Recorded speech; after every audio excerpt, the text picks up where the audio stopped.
आज के व्याख्यान में हम द्वितीय वर्ष के मध्यकालीन भारत के इतिहास के एक टॉपिक खिलजी साम्राज्यवाद पर चर्चा करेंगे।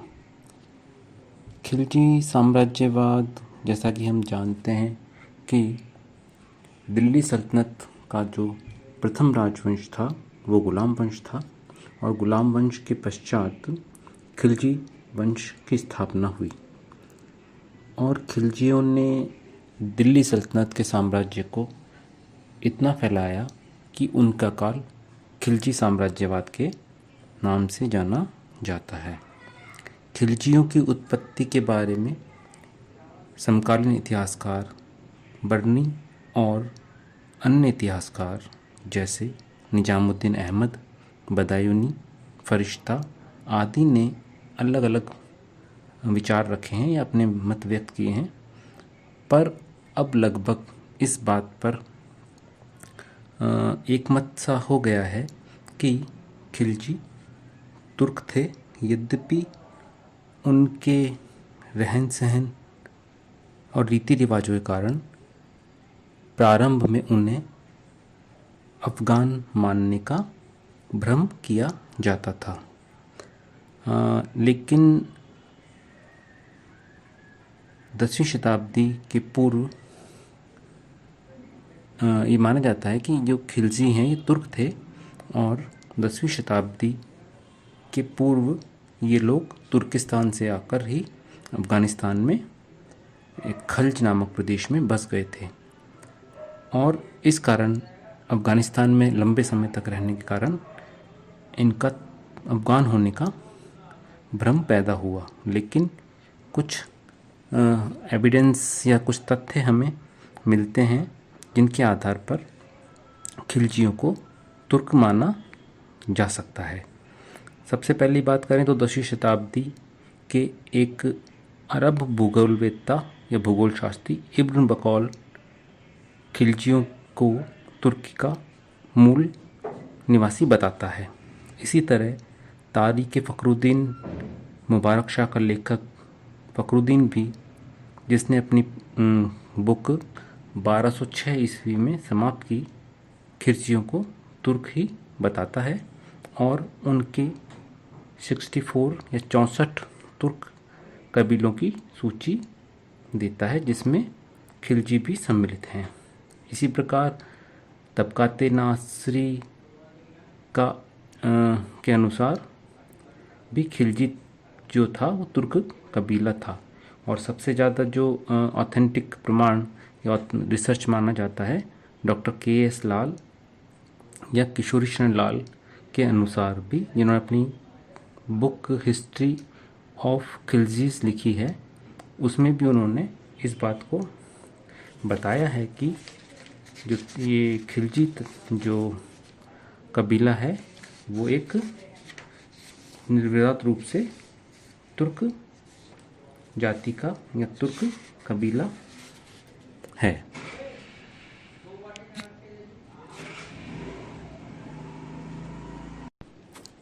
डॉक्टर लाल के अनुसार खिलजी तुर्क थे और लंबे समय तक अफ़गानिस्तान में रहने के कारण उन्होंने इस देश की आदतों और रीति रिवाजों को अपना लिया था। इन तुर्क आक्रांतों के साथ कुछ लोग सैनिक के रूप में और बहुत से मध्य एशिया तथा अफ़गानिस्तान में मंगोल उत्थान के समय शरणार्थी के रूप में भारत आए और यहाँ वे तुर्की इलबारी तुर्कों से, जो उस समय शासक जाति के थे, भिन्न समझे जाते थे।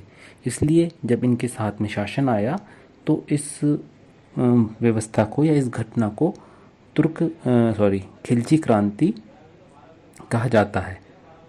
और इसे क्रांति इसलिए भी कहा जाता है कि इलबारियों के स्थान पर खिलजियों के आधिपत्य को दिल्ली जो जनता थी दिल्ली की उस समय, उसको बुरा लगा, क्योंकि यह वंश परिवर्तन से उन परिस्थितियों पर आघात महसूस हुआ जिसमें वो लोग रहने के अभ्यस्त हो चुके थे।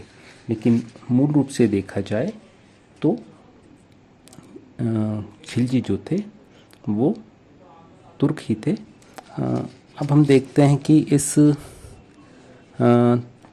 खिलजी साम्राज्य की या खिलजी वंश की स्थापना कैसे हुई। तो जो खिलजी वंश था उसमें मुख्य रूप से दो शासक माने जाते हैं, पहला जलालुद्दीन फिरोज खिलजी और दूसरा अलाउद्दीन खिलजी।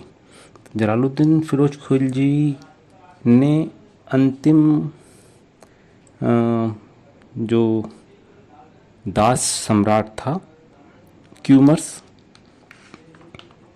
पहले तो ये खिलजी जलालुद्दीन खिलजी उनके संरक्षक के रूप में रहे और बाद में ये उनको हटाकर इन्होंने सत्ता प्राप्त कर ली। तो ये जो घटना थी इसको खिलजी क्रांति के रूप में माना जाता है। अब खिलजी क्रांति अनेक दृष्टि से महत्वपूर्ण थी और इस क्रांति के जो परिणाम थे वो भी बहुत लंबे या बहुत दूर तक पड़े। तो अब हम देखेंगे क्या वो महत्वपूर्ण बातें थी जिनसे ये क्रांति इतनी महत्व रखती है। तो पहला तो यह है कि इससे न केवल एक नवीन वंश का उदय हुआ बल्कि इसने या इस क्रांति ने जिस साम्राज्य की स्थापना की उससे लगातार विजयों का, कूटनीति में असाधारण प्रयोगों का और साहित्यिक क्रियाकलापों के युग का जन्म हुआ। खिलजियों के का रक्त शाही रक्त नहीं था, वे एक सर्वहारा वर्ग के थे और उनके राज्यारोहण से इस मिथ्या धारणा को समाप्त कर दिया कि प्रभुसत्ता केवल विशेषाधिकार वर्ग प्राप्त के एकाधिकार में है। खिलजी विद्रोह आवश्यक रूप से तुर्की अधिपत्य के विरुद्ध भारतीय मुसलमानों का विद्रोह था।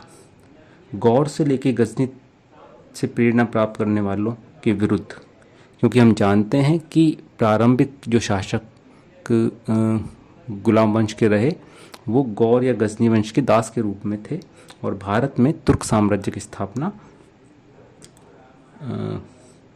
मोहम्मद गौरी ने की थी। तो ये जो क्रांति थी उसने गौर और गजनी से प्रेरणा प्राप्त करने वालों के विरुद्ध उन लोगों का ये विद्रोह था जो दिल्ली की ओर देखते थे। इस क्रांति ने शाही रक्त पर सर्वसाधारण के रक्त का आधिपत्य स्थापित कर दिया। अब ये जो शासक थे वो भारत में जन्मे मुसलमान थे जिन्हें पहले निम्न नस्ल का मुसलमान माना जाता था। दूसरा इसका महत्व ये था कि इस सत्ता हस्तांतरण से जन सामान्य पर अधिक प्रभाव नहीं पड़ा, क्योंकि पहली बात तो ये कि सत्ता विदेशियों के हाथ में ही रही और थी भी, और ये जो शासक या वंश जो परिवर्तन था उनके सामान्य जनता के लिए ये कोई नई चीज़ नहीं थी। तीसरी बात ये कि जो खिलजी संस्थापक जलालुद्दीन खिलजी थे उनका राजगद्दी पर ना तो वंशाधिकार था, ना चुनाव के द्वारा और ना षड्यंत्र के द्वारा ही उन्हें गद्दी प्राप्त हुई थी। इलबारियों से खिलजी ने जो सिंहासन प्राप्त किया था वो राज्य परिवर्तन द्वारा किया गया था और यह केवल शक्ति प्रयोग के द्वारा ही इस शासन को अपने हाथ में रख पाए। खिलजियों ने ना तो जनता, ना अमीर वर्ग, ना उलेमा वर्ग का समर्थन प्राप्त किया, क्योंकि हम जानते हैं कि उलेमा वर्ग हमेशा दासवंश का ही समर्थक रहा और अमीर वर्ग भी उस समय में दो भागों में बट गया था और मुख्य जो अमीर थे वो गुलाम वंश के ही समर्थक थे। और हम ये भी जानते हैं कि जनसाधारण का या जनता का तो बिल्कुल भी समर्थन खिलजियों को प्राप्त नहीं था, क्योंकि शासक बनने के बहुत समय बाद तक भी जलालुद्दीन फिरोज खिलजी दिल्ली में नहीं आया था। और इतिहासकार तो ये भी कहते हैं कि जब दिल्ली के सुल्तान को, इसको हालांकि हम आगे देखेंगे कि जब दिल्ली के सुल्तान को क्यूमर्स को जब खिलजी ने अपने पास में रख लिया तो उसका विरोध करने के लिए जनता जो थी वो आतुर हो गई थी। तो हम देखते हैं कि इन तीनों वर्गों का समर्थन प्राप्त नहीं था, तब भी उन्होंने जो भी कुछ किया वो सब अपने बलबूते पे किया और कम से कम उन्होंने मुस्लिम जगत को ये बता दिया कि बिना किसी धार्मिक समर्थन के भी राज्य न केवल जीवित रह सकता है बल्कि अत्यंत सक्रिय और शक्तिशाली भी रह सकता है। चौथी बात हम करें तो खिलजियों का शासनकाल मध्यकालीन भारतीय इतिहास में विशेष महत्वपूर्ण अपनी लगातार विजयों के कारण शुरू हुआ, क्योंकि खिलजियों के साम्राज्य प्राप्त करने के बाद ही लगातार विजयों का सिलसिला या लगातार जीतों का सिलसिला जारी हुआ। और उन्होंने खिलजी ऐसे पहले शासक थे जिन्होंने सबसे पहले देश के सुदूरतम कोनों तक मुस्लिम सेनाओं को वो ले गए। उन्होंने देश के भीतर स्वतंत्र राजाओं को अधीनस्थ बनाया और भारी आक्रमणों पर भी पैनी नज़र रखी। भारी आक्रमण से मतलब मंगोल आक्रमण पर भी उन्होंने पूरी दृष्टि जमाए रखी और मंगोलों को उन्होंने समय समय पर विफल किया। अब हम देखते हैं कि खिलजी क्रांति ने एक ऐसा शासनकाल स्थापित किया जो कुछ सुधारों की दृष्टि से भी मध्यकालीन भारतीय इतिहास में महत्वपूर्ण या अभूतपूर्व सिद्ध हुआ। अलाउद्दीन खिलजी ने कुछ सुधार जो किए वो मध्यकालीन, जैसे उसका बाजार नियंत्रण था या हिंदुओं के प्रति नीति थी या राजस्व उसकी जो नीति थी या उसकी जो धार्मिक नीति थी, उसने भी मध्यकाल में नवीन और अपूर्व प्रयोगों को जन्म दिया और जो भली प्रकार से सफल भी हुए। लेकिन इतना सब कुछ होने के बाद भी हम ये बात कहेंगे कि खिलजियों के शासन का जो मूल आधार था, जो उसका बेस था, जो उसकी जड़ थी, वो शक्ति थी। और वो केवल शक्ति ही थी जो कि शासन को उनके हाथों में रोक सकती थी। और यही कारण था कि जब वो शक्ति क्षीण हो गई, जैसे अलाउद्दीन के बाद में शक्ति क्षीण हो गई, तो फिर इस साम्राज्य का अंत हो गया। तो इस प्रकार हमने देखा कि खिलजी क्रांति भारतीय सल्तनत काल में या मध्यकाल में महत्वपूर्ण भूमिका इसने अदा की। इसके द्वारा जो साम्राज्य था वो या जो शासन था वो अब जलालुद्दीन खिलजी के हाथ में आ गया। जलालुद्दीन खिलजी की अगर हम बात करें तो जलालुद्दीन खिलजी के शुरुआती जीवन के बारे में कोई बहुत ज़्यादा जानकारी प्राप्त नहीं होती।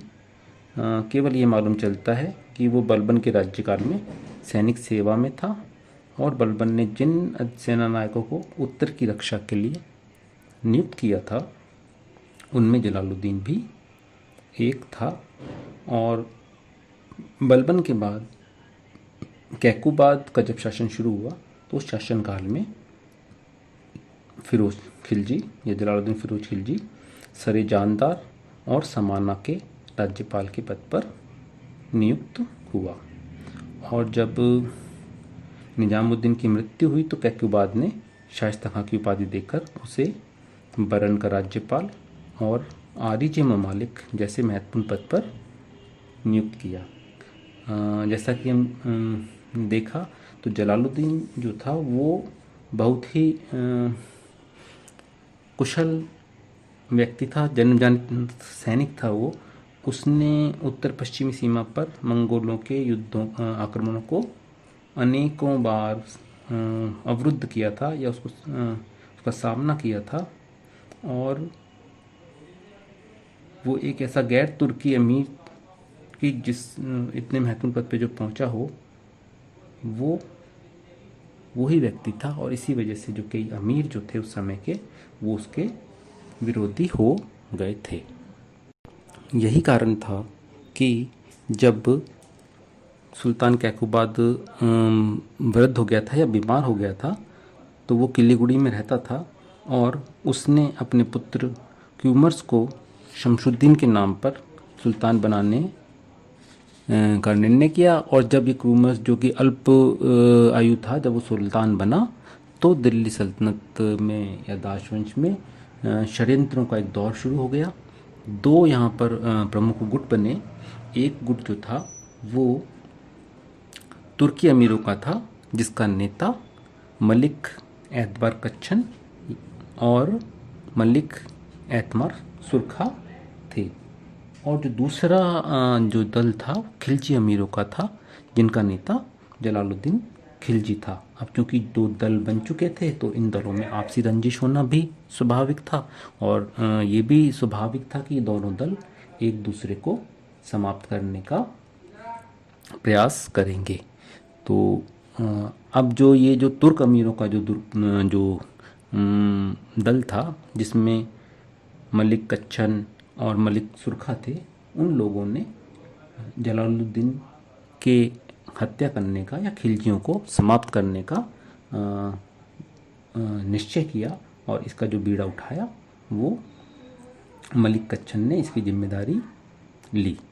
मलिक कच्छन चाहता था कि वो सुल्तान के नाम पे जलालुद्दीन खिलजी को बहला फुसलाकर महल में बुला ले और उसकी हत्या कर दे, लेकिन उसकी ये योजना थी वो सफल नहीं हो पाई, क्योंकि जलालुद्दीन खिलजी को इसका आभास हो गया था और उसने मलिक कच्छन को उसने खुद ने ही उसको मरवा दिया। और मलिक कच्छन को मरवाने के बाद में ये जो दोनों दलों के बीच में जो शत्रुता थी वो और बढ़ गई। और इसके बाद में जलालुद्दीन ने अपने साहसी बेटों के साथ में 500 सवारों सहित महल में प्रवेश किया और अपने विरोधियों को परास्त करते हुए शिशु सुल्तान, जो बच्चा सुल्तान था, उसको पकड़कर अपने शिविर में बंदी बना लिया या कैद कर लिया। और जो मलिक सुरखा था या जो अन्य तुर्क सरदार जो थे वो इस लड़ाई में मारे गए। जो ये छोटे से बच्चे का जो सुल्तान रूप में जो क्यूमर्स जो था और जो कि शमशुद्दीन के नाम से शासक बना हुआ था, वो अब जलालुद्दीन खिलजी की कैद में आ गया। तो एक थोड़े समय तक तो जलालुद्दीन ने इस बालक सुल्तान को सुल्तान बना के रखा और स्वयं उसका संरक्षक बन गया, लेकिन कुछ समय बाद में उसने इस सुल्तान को अपने रास्ते से हटा दिया और स्वयं सुल्तान बन गया। ये जो घटना थी ये 13 जून 1290 की घटना थी। इस दिन सुल्तान जलालुद्दीन के नाम से फिरोज शाह खिलजी जो था, जलालुद्दीन खिलजी जो था, वो सुल्तान जलालुद्दीन फिरोज शाह खिलजी के नाम से गद्दी पर बैठा। और इस तरह से हम देखते हैं कि गुलदाम वंश का समाप्ति हो गई और अंत हो गया, और उसकी जगह पर खिलजी राजवंश जो था वो स्थापित हो गया। और डॉक्टर के.एस. लाल ने खिलजी वंश की सत्ता में आगमन को केवल वंश परिवर्तन नहीं माना, बल्कि उन्होंने इसे खिलजी क्रांति का नाम दिया। और ये जो नवीन जो राजवंश था वो इस क्रांति के बारे में या इस राजवंश के बारे में इसके महत्व बताते हुए डॉक्टर के.एस. लाल लिखते हैं कि खिलजी क्रांति के परिणाम से दूरगामी हुए, इससे न केवल एक नवीन वंश का उदय हुआ, बल्कि इसने निरंतर विजयों, कूटनीतिक प्रयोगों को भी जन्म दिया। वह कहते हैं कि ये खिलजी जो हैं, इनका संबंध शाही परिवार से नहीं था, ये सर्वहारा वर्ग के थे, और उनके राज्यारोहण ने इस मिथ्या धारणा को समाप्त कर दिया कि प्रभु सत्ता पर विशेषाधिकार वर्ग का ही एकाधिकार होता है। इस प्रकार हम देखते हैं कि खिलजी साम्राज्यवाद या खिलजी राजवंश की स्थापना ने भारत में एक नवीन युग को जन्म दिया, जिसने दिल्ली सल्तनत या दिल्ली साम्राज्य को लगभग दुगना आकार दे दिया, और उस साम्राज्य को उसने बहुत अपनी विजयों के द्वारा बहुत संपन्न बना दिया, बहुत उस राज्य का एक उसको स्थायित्व प्रदान किया। अगले व्याख्यान में अब हम जलालुद्दीन खिलजी के बारे में और अलाउद्दीन खिलजी के बारे में चर्चा करेंगे। धन्यवाद।